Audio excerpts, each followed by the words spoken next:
Break کے بعد خوش آمدید. 3 types of militant groups. جی دیکھیے، مسلم دنیا میں اگر اس وقت آپ تھوڑا سا آبجیکٹیو انالیسس کریں اور پوری دنیا میں جو مختلف قسم کی ملیٹنسیز مسلمان علاقوں میں جاری ہیں، اس میں آپ دیکھیں گے کہ بنیادی طور پر ہمارے 2 آئیڈیالوجیکل طرح کے گروپس ہیں جو کام کر رہے ہیں.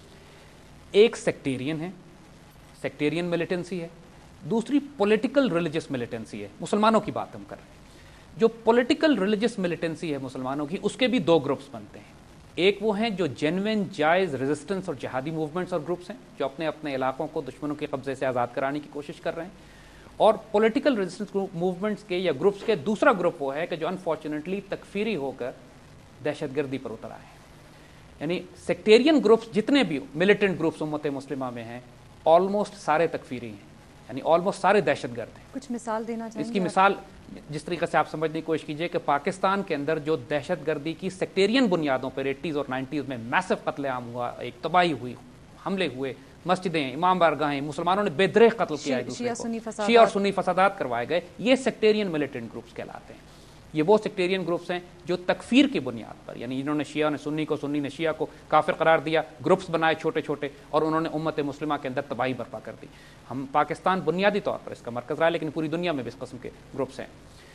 پولیٹیکل ریلیجس ملیٹنٹ گروپس جو دوسری ٹائپ کی ملیٹنسی ہے، اس میں ایک تو بالکل جائز ہے، جیسا کشمیری جہادی گروپس ہیں جس کے اندر عراقی ریزسٹنس ہے، جس میں کشمیری فلسطینی ریزسٹنس ہے، جس میں چیچن ریزسٹنس ہے، جس میں الجیریا کی مسلم موومنٹ تھی، جس میں ایجپٹ کے اخوان المسلمون ہیں، Taliban even for that matter جو کہ افغان مجاہدین جو اس سے پہلے 80s میں گئے. یہ جائز جینوین جہادی موومنٹس ہیں کہ جو اپنے اپنے ملکوں کو آزاد کرانے کے لیے، یہ پولیٹیکل اسلام کا جو کانسیپٹ، پولیٹیکل ملیٹنٹ اسلام کا جو کانسیپٹ ہے وہ ان کی طرف سے آ رہا ہے.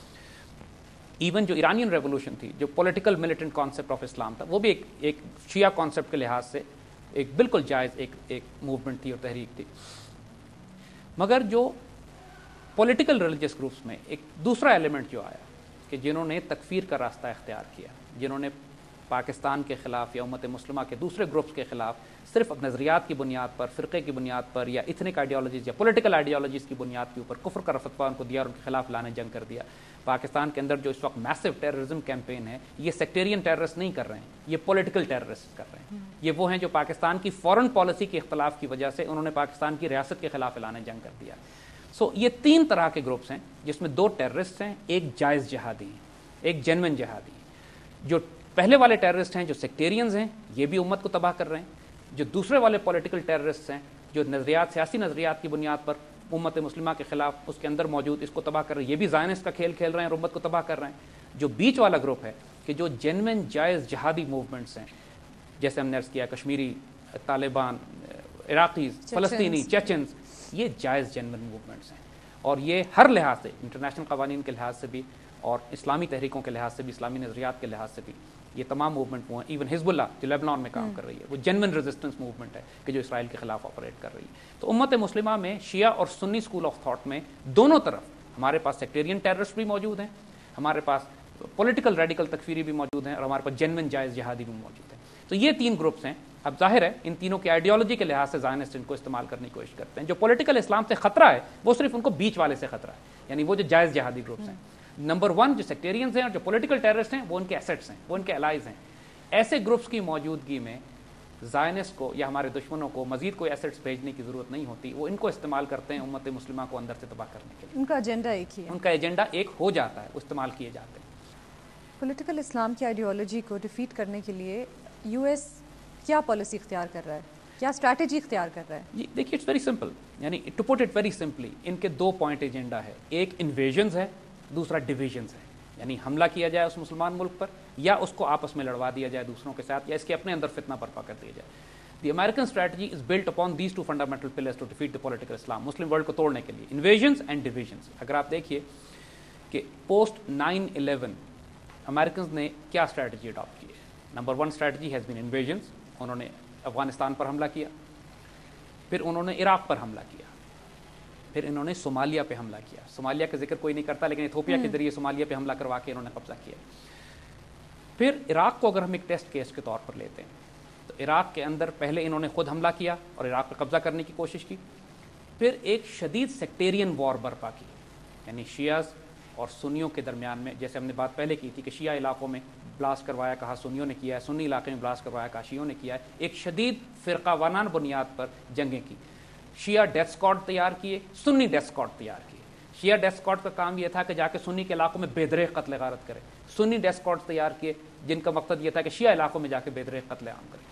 یعنی اس کے باوجود عراق کی جو مین سٹریم شیعہ اور سنی لیڈرشپ تھی اس نے بھرپور کوشش کی کہ فرقہ وارانہ فساد نہ ہو، سخت ٹالرنس لیول مینٹین کرنے کی کوشش کی گئی، لیکن اس کے باوجود مسلمانوں کا شدید نقصان ہوا. دونوں طرف سے غلطیاں ہوئیں، مسلمانوں کی طرف سے بھی ہوئیں اور دشمن کی سازش تو یہ تھی. تو بنیادی طور پر افغانستان میں بھی آپ یہی مثال دیکھیں گے، invasion and then divisions on ethnic lines, یعنی تاجکوں اور پشتونوں کو لڑوایا، پھر سیکٹیرین لائنز یعنی شیعہ ہزارہ جات کو پشتون طالبان کے ساتھ لڑوایا مختلف ایکسس کے اوپر. سو بیسکلی ان کی strategy is build upon these two fundamental pillars. ایک چیز جو بڑا انٹرسٹنگ آپ نوٹ کریں گے، جس چیز کی طرف ہم بہت ایمفسس اور کے ساتھ آنا چاہتے ہیں، امت مسلم، یہ پوائنٹ بہت سمجھنے والا ہے، اس کو ہم ایمفسائز کریں گے، اس کو ذرا غور سے سنیے گا. دیکھیے امت مسلمہ بحیثیت مجموعی ان کے لیے خطرہ ہے، چاہے وہ شیعہ اسلام ہو چاہے وہ سنی اسلام ہو. شیعہ مسلمان بھی ان کے لیے ہاسٹائل ہیں، سنی مسلمان بھی ان کے لیے ہاسٹائل ہیں. ایران کے خلاف اگر وہ آج ایکٹیویٹی کر رہے ہیں، کارروائی کر رہے ہیں، تو اس کی وجہ یہ ہے کہ ایران اسرائیل کے لیے بھی خطرہ ہے اور ایران ایک نیوکلیئر پاور بھی بننے کی کوشش کر رہا ہے. مگر پاکستان کے خلاف وہ اس لیے ہیں کہ پاکستان نیوکلیئر پاور ہے بھی اور پاکستان میں ایک پوٹینشیل بھی ہے کہ اسرائیل کے لیے خطرہ بن سکے، جو بات ہم نے پہلے کہی تھی. مگر larger with in the Muslim world اگر آپ دیکھیں تو شیعہ اقلیت میں ہے، سنی اکثریت میں ہے. خلافت سنی کانسیپٹ ہے، شیعہ کانسیپٹ نہیں ہے. ایران کے پاس اس وقت نیوکلیئر ہتھیار نہیں ہے، نہ اس وقت ایران براہ راست اس وقت خطرہ بنا ہوا ہے اسرائیل کے لیے. دونوں کے درمیان بڑا فاصلہ ہے، کئی ملک آتے ہیں بیچ میں. امریکنز کی خواہش یہ ہے کہ امت مسلمہ کو جب سیکٹیرین لائنز پر توڑا جائے تو اس میں شیعہ کو اپنے الائز کے طور پر لیا جائے. شیعہ یہ نہیں چاہتے، ایران یہ نہیں چاہتا، مگر امریکن پلانرز کی پلاننگ یہ ہے کہ ہم کسی طرح امت مسلمہ میں اگر ایک چھوٹے گروپ کو، چھوٹے فرقے کو اپنی طرف کر لیں تو امت مسلمہ کے اندر فساد ڈالنے میں ہمیں آسانی رہے گی. ایرانیین اس پھندے میں آ نہیں رہے ہیں لیکن امریکیوں کو بیوقوف ضرور بنا رہے ہیں. عراق کے اندر ایرانیوں نے امریکن کمزوری کا بھرپور فائدہ اٹھایا اور تمام گورنمنٹ جو وہاں پہ بنی ہے، آپ اگر دیکھیں عراق کے اندر پیٹرن دیکھیں تو ساؤتھ کے جتنے شیعہ علاقے ہیں وہاں ویسی بغاوت نہیں ہے جیسی سنی علاقوں میں بغاوت برپا ہے. Iran is playing a very smart policy کہ اگر ہم بیوقوف بنا کے امریکیوں کو اپنا مقصد پر نیشنل انٹرسٹ پروٹیکٹ کر سکتے ہیں تو پھر ہمیں ان سے لڑنے کی اس وقت کیا ضرورت ہے. وہ ایک ٹرمپ کارڈ کے طور پر عراق کو استعمال کرتے ہیں کہ اگر ایران کے اوپر امریکہ نے حملہ کیا تو وہ عراق میں اور افغانستان میں اس کے لیے بغاوتیں برپا کریں گے، اس کے لیے مصیبت کھڑی کریں گے اور نیشنل سروائیول کی بات ہے. تو یو ایس کا ایک ڈیفینیٹ ویو پوائنٹ کیا ہے on this Sunni Islam and Shia Islam? Where do they divide the line؟ بات یہ ہے کہ جہاں تک سنی اور شیعہ اسلام کا تعلق ہے، یہ دونوں امریکیوں کو اور اسرائیلیوں کو اور زائنس کو دشمن کے طور پہ دیکھتے ہیں. مگر ان کے انٹرسٹ میں یہ ہے کہ امت مسلمہ کو فرقہ وارانہ لائنز پر توڑا جائے. اور چونکہ صرف ایک پولیٹیکل ملیٹنٹ گروپ، پولیٹیکل جو گورنمنٹ ہے شیعہ اسلام کو ریپرزینٹ کرتی ہے وہ ایران ہے، تو ان کا اپنا جھکاؤ کس طرف زیادہ ہے؟ دیکھیے ایران ان کے ساتھ ایک نہ اگلے بنے نہ نگلے بنے کے معاملہ ہے کہ ایران کو وہ انگیج بھی کرنا چاہتے ہیں اور ایران ان کے قابو بھی نہیں آ رہا. ایران کو وہ تھریٹ بھی کرتے ہیں کہ ہم تم پہ حملہ کریں گے، مگر ایران ان کی کمزوریوں کو اس طرح ایکسپلائٹ کرتا ہے کہ یہ مجبور بھی ہو جاتے ہیں. ایران پر اگر حملہ ہوا تو وہ اسرائیل کی وجہ سے ہوگا، امریکہ کی وجہ سے نہیں. وقت ہوا ایک بریک کا، ملتے ہیں بریک کے بعد.